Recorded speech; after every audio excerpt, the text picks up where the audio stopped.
எங்களுடைய ஃப்ரிட்ஜு பார்த்திங்கன்னா வாங்கி 11 வருஷம் ஆகிடுச்சு. ஆனால் இப்போ நேற்றுலேருந்து கொஞ்சம் ப்ராப்ளமாக இருக்குது.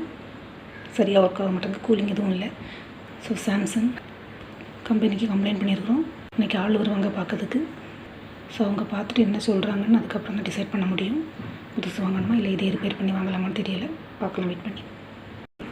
சர்வீஸ் பண்ண வந்தவங்க சொன்னாங்க உங்களுக்கு மதர் போர்டு தான் போயிருக்கு, கம்ப்ரஸர் நல்ல கண்டிஷனில் தான் இருக்குது, மதர் போர்டு மட்டும் சேஞ்ச் பண்ணிங்கன்னா உங்களுக்கு ரொம்ப நாள் ஃப்ரிட்ஜ் போகுனாங்க. ஸோ அதை மட்டும் சேஞ்ச் பண்ணி வாங்கிக்கிட்டோம்.